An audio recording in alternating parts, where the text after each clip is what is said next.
నమస్కారం. QK news వార్తలకు స్వాగతం. ముందుగా వార్తల్లోని ముఖ్యాంశాలు. కూటమికి 100 మార్కులు, వైసీపీకి రిమార్కులు అన్న ఆదినారాయణ రెడ్డి. అభివృద్ధిపై దృష్టి సారించిందన్న వ్యాఖ్య.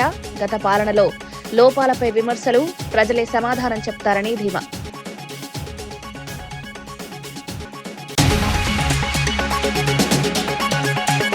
వెయ్యి కోట్ల విరాళంపై వినయ్ భాస్కర్ ఆగ్రహం. రైతు బంధుకు నిధులు లేవా అని ప్రశ్న.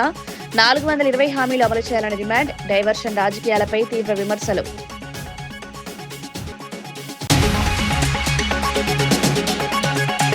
అరెస్టులతో భయపడమన్న తమ్మినేని. ప్రతిపక్షాల అణచివేతపై ఘాటు విమర్శ. జైలుకు పంపినా బయటకొస్తామన్న హెచ్చరిక. ప్రజాస్వామ్యం కోసం పోరాటం కొనసాగిస్తామని వ్యాఖ్య.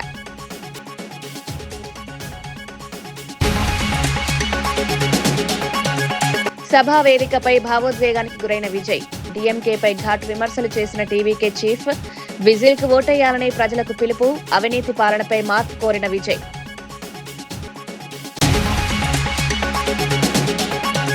గౌరవెల్లి పనులు పూర్తి చేస్తామన్న ఉత్తమ్. భూసేకరణకు వెంటనే నిధుల విడుదల హామీ. లీగల్ అడ్డంకులు తొలగిస్తామని స్పష్టం. రైతులకు సాగునీరు అందేలా చర్యలు తీసుకుంటామని వెల్లడి.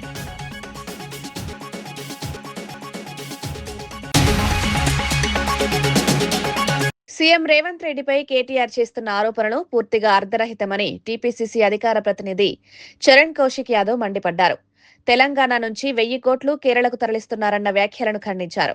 అందరూ మీలాగే అవినీతికి పాల్పడతారనుకోవడం భ్రమ అని కేటీఆర్పై విమర్శించారు. ప్రాజెక్టుల పేరుతో 1000 కోట్లు వెనకేసుకుని దేశంలోనే ధనిక ప్రాంతీయ పార్టీగా బీఆర్ఎస్ ఎలా ఎదిగిందో ప్రజలకు తెలుసన్నారు. చౌకబారు విమర్శలు మానుకోకపోతే కేటీఆర్ రాజకీయ భవిష్యత్తుకే ప్రమాదమని హెచ్చరించారు. ఆధారాలు లేకుండా ఆరోపణలు చేయడం బాధ్యతారాహిత్యమని పేర్కొన్నారు. ప్రజలను తప్పుదారి పట్టించే ప్రయత్నాలు ఫలించవని స్పష్టం చేశారు. ఢిల్లీలో ఆఫీసు, హైదరాబాద్ లో ఆఫీసు, గచ్చిబౌలిలో 10 ఎకరాల్లో కేటాయించుకున్నారు. అదే కాకుండా జిల్లాలు కావచ్చు, రాష్ట్ర వ్యాప్తంగా బీఆర్ఎస్ పార్టీకి ఆఫీసులు, నమస్తే తెలంగాణ, టీ న్యూస్, కేటీఆర్ గారికి జన్వాడలో ఫామ్ హౌస్, కల్వకుంట్ల కవిత గారి శంకరపల్లిలో, హరీష్ రావు గారి మొయినాబాద్ లో, కేశవ్ గారికి ఎర్రవల్లిలో, సంతోష్ రావు గారికి ఒట్టినావలపల్లిలో. వాళ్ళలాగా తెలంగాణ రాష్ట్రంలో అవినీతి పాల్పడ్డట్టుగా కాంగ్రెస్ ప్రభుత్వం మీద విషంజిమ్మే ప్రయత్నం కేటీఆర్ గారు చేస్తూ ఉన్నారు. ఇక్కడ అవినీతి పాల్పడ్డది బీఆర్ఎస్ పార్టీ. తెలంగాణను దివాలా తీపించింది బీఆర్ఎస్ పార్టీ. 70,000 కోట్ల అప్పు 7 లక్షల కోట్లు అయింది. 1,20,000 కోట్ల రూపాయలు ఇరిగేషన్ ప్రాజెక్టుల మీద అని చెప్పేసి కాళేశ్వరంలో 1,20,000 కోట్ల రూపాయల అంచనాతో ప్రారంభించి దాదాపు 90,000 కోట్ల రూపాయలు ఖర్చు పెట్టినా ఒక ఎకరం కూడా బారని పరిస్థితి. అందులో 30% కమిషన్ తీసుకురు. 2 లక్షల కోట్ల రూపాయలు 9 సంవత్సరాల కాలంలోనే ఇరిగేషన్ ప్రాజెక్టు మీద ఖర్చు పెట్టి పాలమూరు రంగారెడ్డి కావచ్చు, సీతారామ ప్రాజెక్టు కావచ్చు, సమ్మక్క సారక్క కావచ్చు, కలవకుర్తి ఎత్తిపోతల పథకం ఏ ప్రాజెక్టు కూడా పూర్తి కాలేదు. కానీ తెలంగాణ సంపదను దోసుకున్నారు. మిషన్ భగీరథ నుంచి మిషన్ కాకతీయ వరకు, కలెక్టరేట్ల నుంచి కాళేశ్వరం వరకు, సెక్రటరీ నుంచి సీతారామ ప్రాజెక్టు వరకు, ప్రగతి భవన్ నుంచి పాలమూరు రంగారెడ్డి వరకు, అదే కాకుండా అమరజ్యోతి నుంచి అంబేద్కర్ విగ్రహం వరకు తెలంగాణ రాష్ట్రంలో అవినీతికి పాల్పడి తెలంగాణ దోపిడీ చేసి ఈరోజు కాంగ్రెస్ ప్రభుత్వం మీద ఆ అపవాదు నెట్టే ప్రయత్నం బీఆర్ఎస్ పార్టీ కేటీఆర్ గారు చేస్తూ ఉన్నారు. మా ముఖ్యమంత్రి రేవంత్ రెడ్డి గారు మాట్లాడుతూ తెలంగాణ రాష్ట్రంలో కాంగ్రెస్ పార్టీ 40 లక్షల పైగా సభ్యత్వం ఉంది. మా కార్యకర్తలు అనుకుంటే 1000 కోట్ల రూపాయలు జమ చేసి పెద్ద సమస్య కాదని చెప్పేసి మా ముఖ్యమంత్రి గారు మాట్లాడారు. దాన్ని తెలంగాణ రాష్ట్రంలో కాంగ్రెస్ పార్టీ సంబంధించినటువంటి కరీంనగర్ జిల్లా తిమ్మాపూర్ మండల పరిషత్ కార్యాలయంలో జరిగిన సమీక్ష సమావేశంలో మొగిలిపాలెం సర్పంచ్ తీవ్ర ఆగ్రహం వ్యక్తం చేశారు. తన అనుమతి లేకుండానే పంచాయతీ ఖాతా నుంచి 4 లక్షల రూపాయలు విత్డ్రా చేసినట్లు ఆరోపించారు. డిజిటల్ కీని దుర్వినియోగం చేస్తూ పంచాయతీ కార్యదర్శి ఈ చర్యకు పాల్పడ్డారని తెలిపారు. వారం రోజుల క్రితమే డీపీఓకు ఫిర్యాదు చేసినా ఎలాంటి స్పందన లేదని అసహనం వ్యక్తం చేశారు. వెంటనే విచారణ జరిపి బాధ్యులపై చర్యలు తీసుకోవాలని డిమాండ్ చేశారు. పంచాయతీ నిధుల వినియోగంలో పారదర్శకత అవసరమని పేర్కొన్నారు. మేము ఏమొచ్చినాయి అని అడగగా ఏమీ రాలేదు అనే సమాధానం చెప్తే నేను వెళ్ళి స్టేట్మెంట్ తీసుకున్న బ్యాంక్లో తీసుకుంటే దాంట్లో ఒక 4 లక్షల ట్రాన్సాక్షన్ నాకు కానీ మా ఉప సర్పంచ్కి కానీ మా కార్యవర్గానికి కానీ ఎవరికి తెలియకుండా 4 లక్షల ట్రాన్సాక్షన్ మా యొక్క అధికారం కల్పించిన అంబేద్కర్ కల్పించిన అధికారాన్ని చెక్ దుర్వినియోగానికి పాల్పడ్డాడు కార్యదర్శి. అది చాలా ఘోరంగా బాధపడి మేము వచ్చి డిపిఓ గారికి కంప్లైంట్ చేయడం అయింది. డిపిఓ గారు ఇప్పటివరకు వారం రోజులుగా ఎలాంటి చర్యలు తీసుకోలేదు. దయచేసి ఇవాళ చర్యలు తీసుకోమని మండల్ ఎంపీడీఓ ఆఫీస్లో మీటింగ్ ఉంటే అధికారులకు నేను విన్నవించుకున్నా. వాళ్ళు చర్యలు తీసుకుంటారా తీసుకోరా వేచి చూడాలి.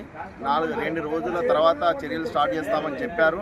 దయచేసి మా యొక్క చెక్కు దుర్వినియోగం అవడం వల్ల మా యొక్క ప్రజలను, మా గ్రామ ప్రజలను కానీ, గ్రామ సర్పంచ్గా నన్ను కానీ, మా ఉప సర్పంచ్ కానీ, కార్యవర్గాన్ని కానీ తీవ్ర అవమానపరిచారు. దయచేసి ఈ యొక్క విషయాన్ని అధికారులు చట్టపరమైన చర్యలు తీసుకోవాల్సిందిగా కోరుచున్నాం. మీ సంతకాలు ఉన్నాయి దాని మీద? ఇలాంటి సంతకం లేదు, మేము ఎలాంటి సంతకం చేయలేదు, మాకు అసలు తెలియదు. ఇప్పటి వరకు షాక్ అయినాం మేము. మాకు తెలిసిన తర్వాత ఎలా దుర్వినియోగం అయినాయి, మా చెక్కు సంతకం లేకుండా మేము ఎలాంటి సంతకం లేకుండా ఎలా చేస్తామని అడిగితే ఆయన పైన ఉండేది ఒత్తిడి అని ఏదో కహానీ చెప్తుండు. అది ఎవరు ఒత్తిడి చేశారా ఏం కథ వాళ్ళే అధికారులు ఎంక్వైరీ చేసి వాళ్ళు నిరూపించాలి అని కోరుకుంటున్నాను. టీవీకే చీఫ్ విజయ్ సభా వేదికపై భావోద్వేగానికి గురయ్యారు. తమిళ ప్రజలతో తనకు ప్రత్యేకమైన అనుబంధం ఉందన్నారు. తమిళనాడుకు టీవీకే విజిల్ బ్లోయర్ లాంటిదని పేర్కొన్నారు. దుష్ట డీఎంకేను ఓడించాలంటే ప్రజలు విజిల్ కు ఓటేయాలని పిలుపునిచ్చారు. సీఎం స్టాలిన్ కు నిజమైన స్నేహితులు అవినీతి, లంచమని ఆరోపించారు. రాజకీయ లాభాలపైనే ఆయన దృష్టి ఉందని విమర్శించారు. అవినీతి గురించి ప్రశ్నిస్తే తమపై బురద జల్లుతారన్నారు. ప్రజలు మార్పు కోరుకుంటున్నారని, తమ పార్టీ ప్రత్యామ్నాయంగా నిలుస్తుందని తెలిపారు. ஆனா இந்த எலெக்ஷன்ல தான் ஒட்டுமொத்தமா எல்லாருமா சேர்ந்து ஒருத்தனை எதிர்க்கிறாங்க. ஒட்டுமொத்தமா எல்லாருமா சேர்ந்து இந்த விஜயை எதிர்க்கிறாங்க. ஏன்னா இந்த விஜய் ஊழலை எதிர்க்கிறான், லஞ்சத்தை எதிர்க்கிறான், மக்களோட மக்களா நிக்கிறான். அந்த மக்கள் அவன் கூட நிக்கிறாங்க. அந்த காண்டு எப்படி? ஆனா போட்டி 2 பேருக்கு நடுவில் உள்ளதான். ஒண்ணு இன்னொன்னு இந்த எலெக்ஷன் டேல மேக்சிமம் என்ன பண்ணுவீங்க? போவீங்க, ஓட்டு போடுவீங்க, வருவீங்க, அவ்வளவுதான் உங்களுடைய பார்ட்டிசிபேஷன். ஆனா இந்த எலெக்ஷன்ல நீங்க பங்கெடுத்துக்க போறீங்க. எஸ், உங்க வீட்டில் இருக்கிற ஒரு விஜய் தான், உங்க வீட்டில் இருக்கிற ஒரு விஜய் தான் வேட்பாளரா நிக்க போறாங்க. உங்க வீட்டில் நிக்கிற ஒரு வேட்பாளர்னா அப்போ உங்க வீட்டில் இருக்கிற மற்றவங்க எல்லாருமே வாக்காளர்கள் தானே. உங்க அம்மா, உங்க அப்பா, உங்க அண்ணன், உங்க தம்பி, உங்க சொந்தம் டிவிக்கே வேட்பாளர் அப்படின்னா அப்போ உங்க ஓட்டு விசில் சின்னத்துக்கு தான் எல்லாருக்குமே தெரியும்.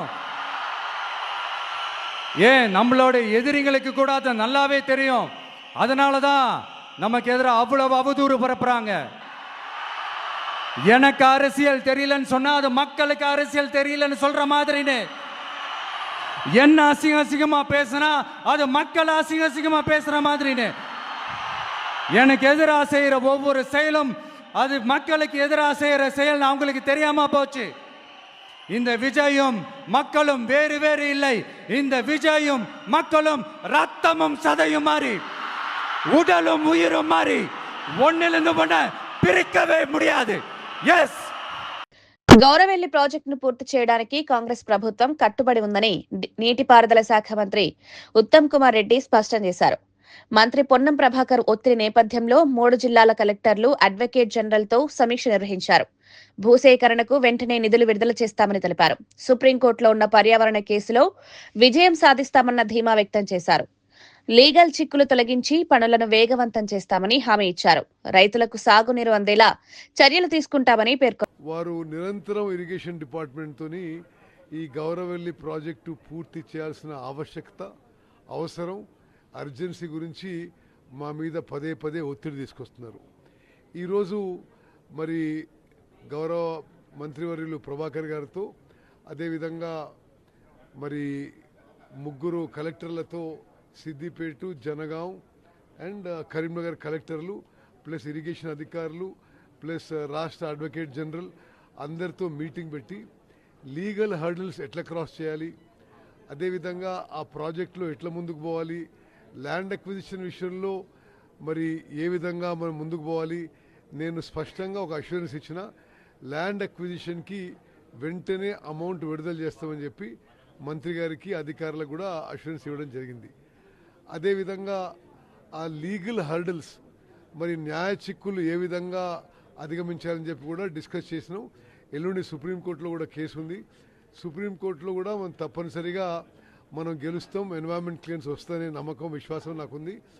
గౌరవెల్లి ప్రాజెక్ట్ అన్ని విధాలుగా పూర్తి చేయడానికి తెలంగాణ కాంగ్రెస్ ప్రభుత్వం మరి మేము కట్టుబడి ఉన్నామని, కమిట్మెంట్తో ఉన్నామని చెప్పి నేను మనవి చేస్తూ, అదేవిధంగా దేవాదుల ప్రాజెక్ట్ నీళ్లు ఏదైతే హుస్నాబాద్ కాన్స్టిట్యున్సీకి రావాలనో దానికి సంబంధిత పనులు కూడా వేగవంతం చేపడతామని చెప్పి నేను హామీ ఇవ్వడం జరిగింది. రాష్ట్రంలో రెడ్ బుక్ పాలన అంటూ మేరుగు వ్యాఖ్యలు. రాష్ట్రంలో రెడ్ బుక్ పాలన నడుస్తోందని మాజీ మంత్రి మేరుగు నాగార్జున విమర్శించారు. ప్రజలు వైఎస్ఆర్సీపీ ప్రభుత్వం రావాల్సిన అవసరాన్ని గుర్తించారని పేర్కొన్నారు. ప్రస్తుత పాలనలో ప్రజలకు న్యాయం జరగడం లేదని ఆరోపించారు. సంక్షేమ కార్యక్రమాలు సక్రమంగా అమలవడం లేదని విమర్శించారు. ప్రజల సమస్యలను పరిష్కరించడంలో ప్రభుత్వం విఫలమైందని తెలిపారు. మార్పు కోసం ప్రజలు ఎదురు చూస్తున్నారన్నారు. వచ్చే ఎన్నికల్లో ప్రజల తీర్పు స్పష్టంగా ఉంటుందని ధీమా వ్యక్తం చేశారు. మనుషులు ఈ రాష్ట్ర చరిత్రలో అతనికి ఒక అధ్యాయం అనేది ఉంది. కాపు ఉద్యమానికి ఉవ్వెత్ర తీసుకొచ్చినటువంటి మహానాయకుడు ఆయన మాటలు చెప్తా ఉంటే, భయపెట్టి మీరు రాజకీయాలు చేయాలంటే, లేకపోతే భయపెట్టి ఒక కులాన్ని దగ్గర తీసుకోవాలంటే ఈ రాష్ట్రంలో ప్రజలు కళ్ళు లేని కబోజులు కాదు. రాంబాబు గారి లాంటి ఉన్నత ఆశయాలు కలిగిన రాజకీయ నాయకుడి మీద దాడి చేయటం అమానుషంగా భావిస్తూ మరలా ఈ రాష్ట్రంలో వైఎస్ఆర్ కాంగ్రెస్ పార్టీ అధికారంలోకి రావాల్సిన పరిస్థితి పూర్తిగా ప్రజలు తెలుసుకుంటా ఉన్నారు. తప్పకుండా ప్రాయచిత్తం అనుభవిస్తారని మీకు తెలియపరుస్తూ ఈ దాడిని పూర్తిగా ఖండిస్తా ఉన్నాం. రాష్ట్రంలో మళ్లీ కుల దురహంకార హత్యలు చోటు చేసుకోకుండా కఠిన చర్యలు తీసుకోవాలని బీసీ ఐకాసా చైర్మన్ జాజుల శ్రీనివాస్ గౌడ్ డీజీపీ శివధర్ రెడ్డిని కోరారు. ఇటీవల ఘటనలు ఆందోళన కలిగిస్తున్నాయని పేర్కొన్నారు. బాధిత కుటుంబాలకు న్యాయం చేయాలని డిమాండ్ చేశారు. పోలీసులు కఠినంగా వ్యవహరించి ఇలాంటి ఘటనలకు అడ్డుకట్ట వేయాలని సూచించారు. సామాజిక సామరస్యాన్ని కాపాడేందుకు ప్రభుత్వం చర్యలు తీసుకోవాలని కోరారు. చట్టపరమైన రక్షణ కల్పించాలని విజ్ఞప్తి చేశారు. ఒక్కటే డీజీపీ గారికి మేము విజ్ఞప్తి చేస్తున్నాం. ఈ సందర్భంగా మళ్లీ తెలంగాణ రాష్ట్రంలో కుల దురహంకార హత్యలు జరగకుండా 2 నెలల పసిగుడ్డును హత్య చేసి బీసీ దళిత కుటుంబం మీద దాడి చేసి ఇవాళ ఏదైతే చిత్రహింసలకు గురి చేశారో అట్లాంటి వాళ్ళని తక్షణమే అరెస్ట్ చేసి కఠినంగా శిక్షిస్తే రేపు భవిష్యత్తులో తెలంగాణ రాష్ట్రంలో ఇంకెవరైనా ఇలాంటి కుల దురహంకార హత్యలు గాని అత్యాచారాలు గాని కులం పేరుతో దూషించడం గాని దేవుని గుళ్ళకు రానియకుండా అవమానించడం గాని ఈ సంఘటనలు జరగవు. ఒకవేళ పోలీస్ శాఖే గనక వీళ్ళని కాపాడే ప్రయత్నం చేస్తే ఇట్లాంటి సంఘటనలు కోకొల్లలు అవుతాయి. ఇది మంచి పద్ధతి కాదు. కూటమి ప్రభుత్వానికి 100 మార్కులు వస్తే వైసీపీకి అన్ని రిమార్కులేనని ప్రభుత్వ విప్ ఎమ్మెల్యే ఆదినారాయణ రెడ్డి వ్యాఖ్యానించారు. గత పాలనలో అనేక లోపాలు ఉన్నాయని విమర్శించారు. ప్రస్తుత ప్రభుత్వం అభివృద్ధి, సంక్షేమంపై దృష్టి సారించిందన్నారు. వైసీపీ విమర్శలకు ప్రజలే సమాధానం చెప్తారని తెలిపారు. పరిపాలనలో పారదర్శకత, సమర్థతను కొనసాగిస్తామని స్పష్టం చేశారు. ప్రజా మద్దతుతో ముందుకు సాగుతామని పేర్కొన్నారు. Special assistant for the states capital investment అంటే ఒక రాష్ట్రానికి ప్రత్యేకంగా నిధులిచ్చి 3,000 సాస్కి అంటారు. నాకు తెలిసి వాళ్ళకి విస్కీ తెలుసు కానీ సాస్కి తెలుసు. అది కూడా ఇప్పుడు కంట్రోల్కి వచ్చింది. ఇసుక కంట్రోల్కి వచ్చింది. రోడ్లు కంట్రోల్కి వచ్చినాయి. మీరు గమనించారు కదా, ఒక 3 నెలల కిందట జగన్ రెడ్డి గారు గదవారెడ్డి వెళ్ళాడు. వాడి అప్పుడు అరటి పావున ₹10 నడిచింది. అది చెప్పినా ఈ బుద్ధి ₹25 అది కూడా చెప్పాలి కదా. అసెంబ్లీ మన 3 రోజుల కింద ఒక స్టేట్మెంట్ ఇచ్చినాడు. ఇది చంద్రబాబు నాయుడు గారికి 100 రిమార్కులు అంట. ఈ ప్రభుత్వానికి భూమికి 100 రిమార్కులు, తన పాలనకు 100 మార్కులు. చెరుకు కూడా కొట్టుకుంటున్నాడు. రేవంత్ రెడ్డి కాంగ్రెస్ పార్టీకి 1,000 కోట్ల రూపాయల విరాళం ఇస్తారని ప్రకటించడంపై మాజీ ఎమ్మెల్యే దాస్యం వినయ్ భాస్కర్ తీవ్రంగా స్పందించారు. రాష్ట్రంలో రైతులకు రైతు బంధు ఇవ్వడానికి నిధులు లేవని చెప్తూ పార్టీ కోసం మాత్రం కోట్లు ఖర్చు చేయడమేంటని ప్రశ్నించారు. కాంగ్రెస్ ప్రభుత్వం అడ్డగోలు హామీలతో ప్రజలను వంచిందని విమర్శించారు. ఎన్నికల సమయంలో ఇచ్చిన 420 హామీలను వెంటనే అమలు చేయాలని డిమాండ్ చేశారు. దేవాదుల ప్రాజెక్టు విషయంలో ప్రభుత్వం నిర్లక్ష్యంగా వ్యవహరిస్తోందని ఆరోపించారు. ఇప్పటికైనా ప్రభుత్వం మేల్కొని ప్రజలపై దృష్టి పెట్టాలని హెచ్చరించారు. ఈనాటి ప్రెస్ మీట్ కార్యక్రమానికి విచ్చేసినటువంటి ఆత్మీయ electronic, print media, photographers, cameraman సోదరులకు హృదయపూర్వక నమస్కారాలు. ఈనాటి ప్రెస్ మీట్ కార్యక్రమంలో నాతో పాటు గౌరవ మాజీ తెలంగాణ ఉప ముఖ్యమంత్రి మాజీ శాసనసభ్యులు సోదరులు రాజన్న గారు, అదేవిధంగా మాజీ శాసనసభ్యులు నర్సంపేట్ అన్న పెద్ది సుదర్శన్ రెడ్డి గారు, వారితో పాటు గౌరవ టీజీఏ రాష్ట్ర అధ్యక్షులు మరి యాదవ్ రెడ్డి గారు, రాష్ట్ర మాజీ చైర్మన్ సోదరులు నగుర్ల వెంకన్న గారు, మా మైనార్టీ నాయకులు నయీం గారు, మా రమేష్ మాజీ కార్పొరేటర్ రమేష్ గారు, లీగల్ సెల్ వినోద్ గారు, రాజు గారు, విజయభాస్కర్ గారు, రమేష్ గారు, పులి రజనీకాంత్ గారు, రమేష్ గారు, అఫ్జల్ గారు, పున్నం గారు, వారితో పాటు మా బీఆర్ఎస్ పార్టీ శ్రేణులందరికీ కూడా పేరు పేరున హృదయపూర్వక నమస్కారాలు. రాష్ట్రంలో 2.5 సంవత్సరాల క్రితము ఎన్నికలు జరిగినప్పుడు కాంగ్రెస్ పార్టీ అధికారంలోకి రావాలని చెప్పి ప్రజలకు అడ్డగోలు హామీలు ఇచ్చి 6 గ్యారంటీలు అని చెప్పి 420 హామీలు ఇచ్చి అధికారంలోకి వచ్చింది. వచ్చిన నాటి నుంచి నేటి వరకు అంటే సుమారు 2.5 సంవత్సరాలు, అంటే 2 సంవత్సరాలు 4 నెలల వరకు సాగదీసిండ్రు. మొద్దు నిద్రతోని, బూతులతోని, దూషణలతోని, డైవర్షన్ పాలిటిక్స్తోని, ఉద్యమ నేతలపైన అక్రమ కేసులు బనాయిస్తూ 2.5 కాలం పాటు వారి పాలన కొనసాగింది. ఈ పాలనకు వీరిచ్చినటువంటి హామీలు వారికి గుర్తు చేయాలని చెప్పి మొద్దు నిద్రలో ఉన్నటువంటి రేవంత్ ప్రభుత్వం, కాంగ్రెస్ ప్రభుత్వానికి నిద్ర లేపాలనే ఉద్దేశంతో ప్రజల తీర్పును గౌరవిస్తూ ప్రతిపక్షాల పార్టీలో ఉన్నప్పటికీ కూడా ఎప్పటికప్పుడు ప్రజా సమస్యలను ప్రభుత్వం దృష్టికి తీసుకొచ్చే ప్రయత్నం చేస్తున్నాం.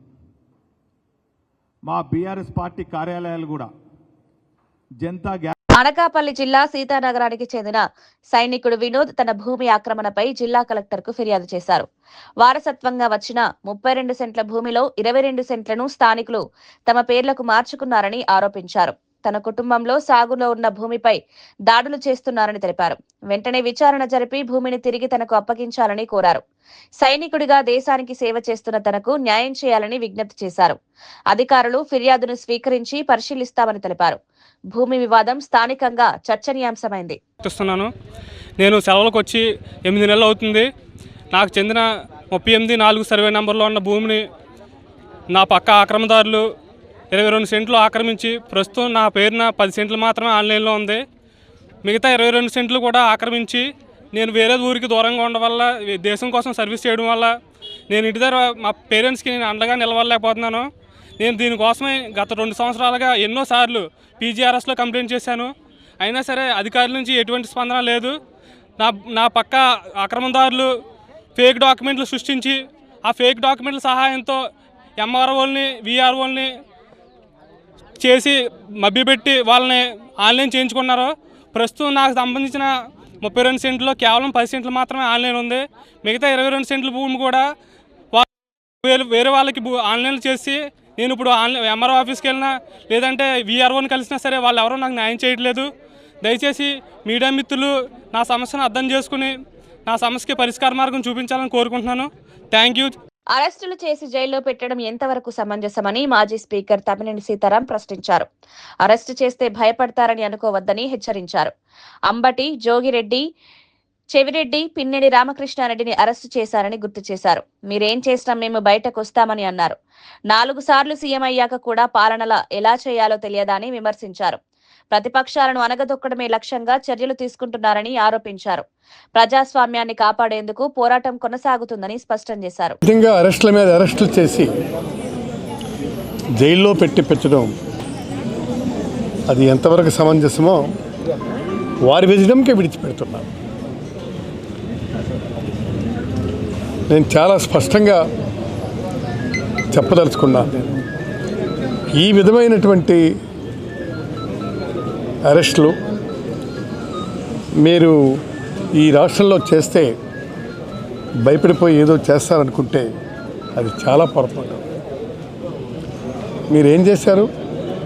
అంబటి రాంబాబుని అరెస్ట్ చేశారు, తర్వాత మన యోగి రమేష్ని అరెస్ట్ చేశారు, తర్వాత మన మిథున్ రెడ్డిని అరెస్ట్ చేశారు, చెవిరెడ్డి భాస్కర్ రెడ్డిని అరెస్ట్ చేశారు.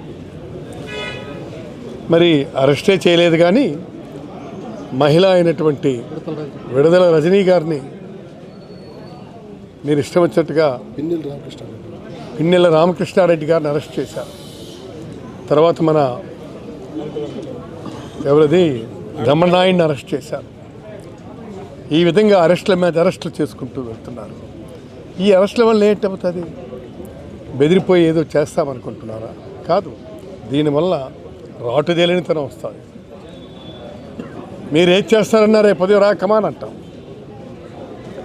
దీనికి పర్ఫెక్షన్ వచ్చింది,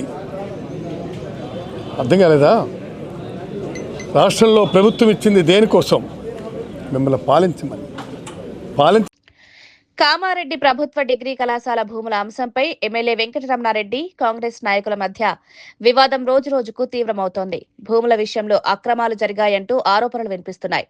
దీనిపై ఎమ్మెల్యే స్పందిస్తూ తప్పుడు ఆరోపణలు చేస్తున్నారని మండిపడ్డారు. నిజానిజాలు వెలుగులోకి రావాలని డిమాండ్ చేశారు. అవసరమైతే విచారణకు సిద్ధమని తెలిపారు. రాజకీయ లాభాల కోసం తనను లక్ష్యంగా చేసుకుంటున్నారని ఆరోపించారు. ఈ వివాదం జిల్లా రాజకీయాల్లో చర్చనీయాంశంగా మారింది.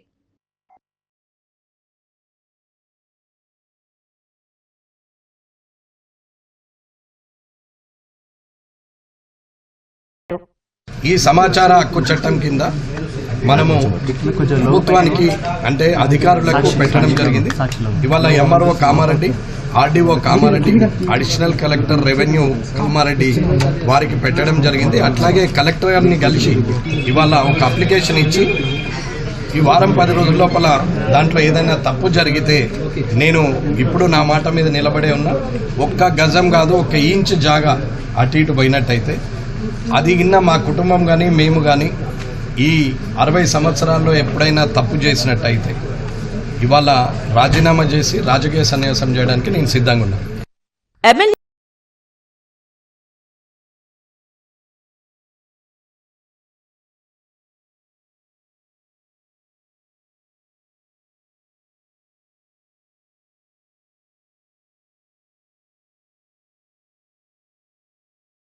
అన్ని డాక్యుమెంట్లు తీసుకుని వచ్చినాం. ఎందుకండి తప్పుదోవ పట్టించారు ప్రజల్ని? మేము ఆధారాలు తీసుకుని రుజువు చేయడానికి వచ్చాం. మీతో రాజీనామా చేయడానికి వచ్చాము. మీరు స్పీకర్ ఫార్మాట్ లో రాజీనామా చేస్తామని చెప్పారు, రాజీనామా చేయడానికి వచ్చాం. ఆర్టీఏ కాదు సార్, ఐజీఆర్ఎస్ వెబ్సైట్ లో 82 పేజీల డాక్యుమెంట్ ఉంది. మీరు సంతకాలు ఉన్నాయి, దాంట్లోనే ఉన్నాయి కదా. ఇవన్నీ ప్రెస్ కే రిలీజ్ చేస్తున్నా. ఇది ఆర్డీఓ గారు ఇచ్చినటువంటి రిపోర్ట్ కాపీ. ఇవన్నీ మీ వల్లనే, మీ తప్పుల వల్లనే జరిగినాయి. కేసుల విషయంలో ఎందుకు స్పందించలేదు? వాటికి సమాధానం చెప్పమంటే దాటవేసే ధోరణి. టెన్షన్ ఎందుకు పడుతున్నారు? తప్పు చేయకపోతే సీఎం గారితోనే ఎంక్వైరీ కమిటీ వేపిస్తాం, నిజాలు నిగ్గు తెలుస్తాం, మీ అవినీతిని మొత్తం బయట పెడతాం. మీతో రాజీనామా చేయించి కామారెడ్డిలో ఒక జేఏసీని ఏర్పాటు చేసి కాలేజీ ఆస్తుల పరిరక్షణ కమిటీని ఏర్పాటు చేయబోతున్నాం. ఇరు వర్గాల సవాళ్లు ప్రతి సవాళ్లతో ఒక్కసారిగా కామారెడ్డి రాజకీయం వేడెక్కింది. భగత్ సింగ్ చిత్రంలో ఎలాంటి రాజకీయ అంశాలు ఉండవని దర్శకుడు హరీష్ శంకర్ స్పష్టం చేశారు. పవన్ కళ్యాణ్ ను పూర్తిగా ఎంటర్టైన్మెంట్ మోడ్ లోనే చూపిస్తామని తెలిపారు. తాజాగా విడుదలైన ఆరా ఆఫ్ ఉస్తాద్ పాటతో రాజకీయ సెటైర్లు ఉంటాయన్న ప్రచారం ప్రారంభమైంది. దీనిపై స్పందించిన హరీష్ శంకర్ ఈ సినిమా పూర్తిగా మాస్ ఎంటర్టైనర్ అని చెప్పారు. ప్రస్తుత రాజకీయాలపై ఎలాంటి వ్యాఖ్యలు ఉండవని క్లారిటీ ఇచ్చారు. అభిమానులు సినిమాను వినోదంగా ఆస్వాదించాలని కోరారు. విడుదలకు ముందే వస్తున్న ఊహాగానాలకు తెరదించాలని చిత్ర బృందం చెప్పాల్సింది ఏంటంటే, డే 1 నుంచి పవన్ కళ్యాణ్ గారు సినిమాలాగా, సినిమా అంటే వినోదం, సినిమా వేరు, పాలిటిక్స్ వేరు అనేది ఆయన డే 1 నుంచి మాకు అందరూ క్లియర్గా చెప్పారు. ఆయన కూడా అదే ఫాలో అవుతారు. అందుకే చూడండి, సిద్ధాంతపరంగా విభేదాలు ఉన్నా సరే పవన్ కళ్యాణ్ గారు వకీల్ షాప్లో కానీ, ఓజీలో కానీ ప్రకాష్ రాజ్ గారితో యాక్ట్ చేశారు. ఎందుకు యాక్ట్ చేశారంటే ఆయన పాలసీ పరమైన పోరాటం తప్ప పర్సనల్ పరమైన పోరాటం, పర్సనల్ అటాకింగ్ ఆయన ఎప్పుడైతే చేయడు. సో ఆయన డే 1 నుంచి క్లియర్గా చెప్పాడు, హరీష్ మన సినిమాలో ఒక డైలాగ్ కానీ, ఒక సన్నివేశం కానీ, లేదా ఒక రెఫరెన్స్ కానీ ఏ ఒక్క వ్యక్తి చిన్న పుచ్చుకల్లా చేసినా, ఏ ఒక్క వ్యక్తిని కొంచెం ఇరిటేట్ చేసినా, ఏ ఒక్క వ్యక్తి తప్పుగా ప్రొవోక్ చేసినా, the whole purpose of cinema అంటే వినోదం, the whole purpose of cinema will not be served, అలాంటివి చెయ్యొద్దు అన్నారు. సో ఇప్పుడు గాజు డైలాగ్ ఉందంటే బ్రేక్ అయినా సరే అది పదునుగా ఉంటుంది, ఇంకా ఫైట్ చేస్తుంది అన్నట్టుగా మన హీరోకి ఎలివేషన్ ఉంటుంది తప్ప ఇంకోళ్ళని తక్కువ చేయడం కానీ, ఇంకోళ్ళ మీద సెటైర్లు కానీ, ఎటకారాలు కానీ లేవు, ఉండవు. అంటే రీజన్ ఏంటంటే సింపుల్ థింగ్, ఆయనకి అన్ని పార్టీల్లో ఫ్యాన్స్ ఉన్నారు. వాళ్ళు ఓట్లు ఎవరికి వేసినా సినిమా అంటే ఈయన దగ్గరికి వస్తారు. అండ్ ఇంకా గొప్ప విషయం ఏంటంటే, నేను థ్రిల్ అయిపోయిన విషయం ఏంటంటే, ఫ్యాన్స్ అందరూ కూడా సేమ్ ఆయన వ్యక్తిత్వాన్ని ఫాలో అవుతూ, అన్న మనకు వద్దు, మనకు పాలిటిక్స్ రిఫరెన్స్లు అయ్యి పెట్టొద్దు, మనకు ఎంటర్టైన్మెంట్ కావాలన్నా బ్లాస్ట్ అయిపోవాలి, మనకెందుకన్నా అన్నారు. నిజంగా హ్యాట్స్ ఆఫ్ అబ్బాయిలు. నిజంగా కళ్యాణ్ గారిని ఫాలో అవ్వడం అంటే ఊరికే ఆయన స్టైల్నో స్వాగ్నో కాకుండా ఆయన వ్యక్తిత్వాన్ని, ఆయన బలమైన సిద్ధాంతాన్ని ఫాలో అవుతున్నారు. నేను ఆ విషయంలో నేను చాలా థ్రిల్ అయిపోయా. సో ప్రతి ఒక్కళ్ళు ఈ సినిమాకు వచ్చి ప్రశాంతంగా ఎంజాయ్ చేసేలాగా ఉంటుంది. సో ఏ ఒక్క వ్యక్తినో, ఏ ఒక్క పార్టీనో, ఏ ఒక్క వర్గాన్నో చిన్నపుచ్చుకోలా కానీ, కించపరిచేలాగా కానీ, వెటకారపు ధోరణులు కానీ ఎక్కడా సినిమాలో ఉండదు. వార్తలు ముగించే ముందు ముఖ్యాంశాలు మరోసారి. కూటమికి 100 మార్కులు, వైసీపీకి రిమార్కులు అన్న ఆదినారాయణ రెడ్డి. అభివృద్ధిపై దృష్టి సారించిందన్న వ్యాఖ్య. గత పాలనలో లోపాలపై విమర్శలు, ప్రజలే సమాధానం చెప్తారని ధీమా.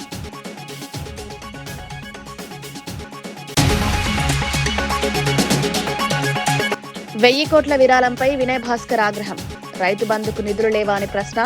420 హామీలు అమలు చేయాలని డిమాండ్. డైవర్షన్ రాజకీయాలపై తీవ్ర విమర్శలు.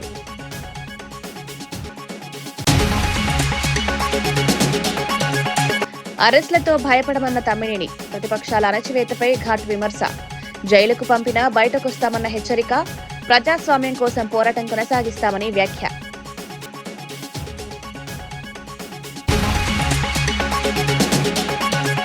సభా వేదికపై భావోద్వేగానికి గురైన విజయ్. డీఎంకేపై ఘాట్ విమర్శలు చేసిన టీవీకే చీఫ్. విజిల్కు ఓటేయాలని ప్రజలకు పిలుపు. అవినీతి పాలనపై మార్పు కోరిన విజయ్.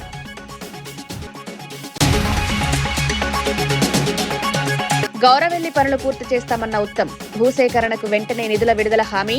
లీగల్ అడ్డంకులు తొలగిస్తామని స్పష్టం. రైతులకు సాగునీరు అందేలా చర్యలు తీసుకుంటామని వెల్లడి.